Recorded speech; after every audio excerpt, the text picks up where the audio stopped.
فیلم ناک ناک در مورد یه مرد متأهل زن و بچه داره که 2 دختر میان تو خونه‌شو دستاشو میبندن به تخت و به زور یه حال ستایی باهاش میکنن. سلام. فیلم امروز ناک ناک، آوازی عزیز دلمون کیانو ریوز دوست داشتنی. در ابتدای فیلم ایوان رو میبینیم که همراه همسرشه و در روز پدر زنش داره روی تخت به شوهرش کادو میده. واقعا بهترین کادو همینه. از سطح عملیات این تخم سگا بدون در زدن میان تو اتاق و به پدرشون کادو میدن.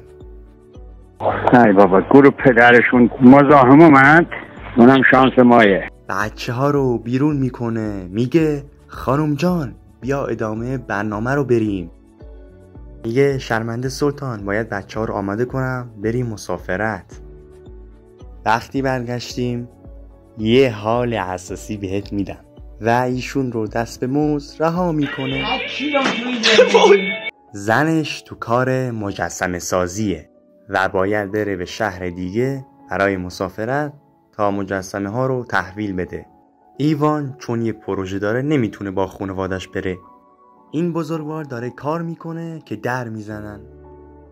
میبینه این 2 داف حق خیس آب پشت درن. اونا میگن شارژ گوشیمون تموم شده و داریم سرما میخوریم. ایوان میگه چرا سرما بخورید؟ بیایید اینو بخورید. قهوه داغ بخورید و بهشون حوله میده. اونا میگن میخواستیم بریم به یه مهمونی، شارژ گوشیمون تموم شد. ایوانم میگه الان براتون تاکسی اینترنتی میگیرم. دخترها خودشونو معرفی میکنن که اسمشون بل و جنسیسه. جان میگن لباسامون تا ناموس خیس شده، اگه میشه بذارشون تو خشک کن. وقتی میاد میبینه این 2 دلانگیز حسابی شل کردن و دیگه خیلی صمیمی شدن. میگن تو یه مرد خیلی جذابی هستی، دست چشم درد نکنه.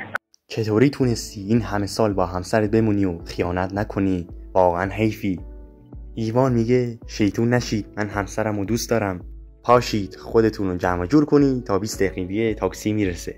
دخترها میگن ما مهماندار هواپیماییم، شاید نتونیم هواپیما رو بلند کنیم اما چیزای خوب رو خیلی خوب میتونیم بلند کنیم. ایوان میگه تا 5 دقیقه دیگه تاکسی میرسه، خواهشاً کوبسا رو جمع کنید و سیکتیر کنید. بلند شو تخم سگ. بل یه آهنگ میذاره و شروع به قر دادن میکنه.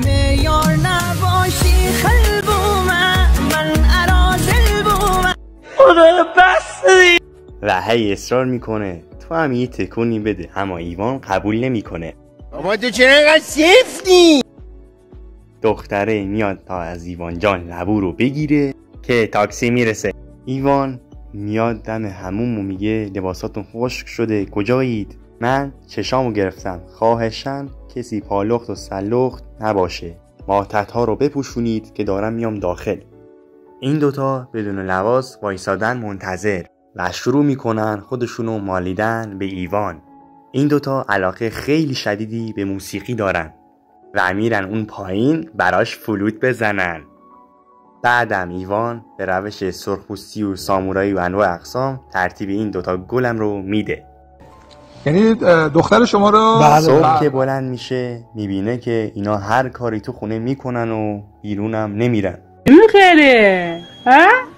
چیپس میخوره؟ اره ایوانم عصبانی میشه و میگه زنگ میزنم به پلیس.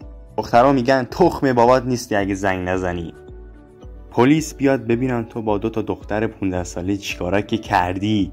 ایوان تخماش پاپیون میشه و میگه هرچی پول خواستید بهتون میدن. دخترها میگن بیا بابا، فکر کردی ما به خاطر پول اومدیم؟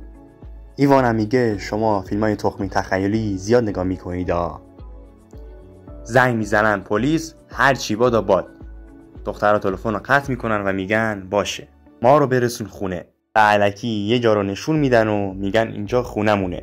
همونجا پیاده میشن و نصف شب میبینه یه صدای میاد. یهو جنسیس زاد تا دسته میزنه تو سرش. به هوش که میاد میبینه دستاشو بستن به تخت.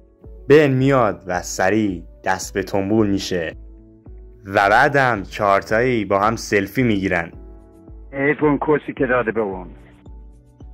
حالا نفر چهارم کیه؟ ایوان کوچیکه است. بله، زیپو باز کردن و اونم آوردن تو عکس و بعد هم با همدیگه مشغول راز و نیاز همدیگه میشن.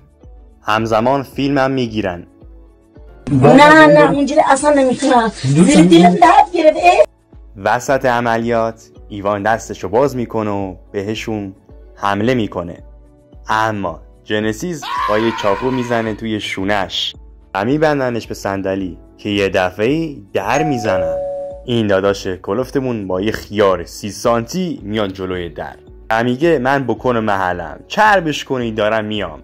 خدا اینجاست که میگن خدا ز حکمت ببندد درم، ز رحمت گذارد در دیگرم. نه چیزه گشاید در دیگرم. نه هیچی، ولش کن. لوئیس همکار همسرش اومده تا یه مجسمه رو ببره. اینا میگن ما خواهرزاده ایوانیم. لوئیس مشکوک میشه و بالاخره ایوان رو پیدا میکنه. داداش هیچ جوره به مولا ولت نمیکنم تا تهش باهات بگو بدقا داشته باشی به مرتضی علی با دندونام زرش میزن تو داشتی. دخترها شروع میکنن به خورد کردن مجسمه ها و این وسط لوئیس سرش میخوره به یه سنگ و میمیره. اونا شروع میکنن با مواد مجسمه سازی اونو مومیایی میکنن. بعدم با گوشی ایوان به لوئیس پیام میدن، انگار فهمیده باشه که لوئیس با همسرش رابطه داشته. طاقت رو بندازن گردنش. دخترها بهش میگن 2 تا راه بیشتر نداری، اما دستگاه تو میبریم و خواجه میشی یا مرگ. میدونی قراره چه اتفاقاتی برات بیفته؟ اتفاقای بد جور. یه قبر میکنن و جوری دفنش میکنن که سرش بیرون باشه. دقیقاً سر چی بیرون باشه؟ بهش میگن اگه همه چی رابطتو به همسرت اعتراف کنی میذاریم زنده بمونی. شماره زنشو میگیرن و یهویی ایوان داد میزنه، میگه زنگ بزنین به پلیس. به تخمم، اینم داداشمه، به تخم اونم هست. و دختره میگه فکر کردی زرنگی، من تلفن رو قطع کرده بودم. کی رو تو کس خاره یکی شو. فکر میکنی ما قاتلیم؟ ما این کار رو با خیلیا کردیم.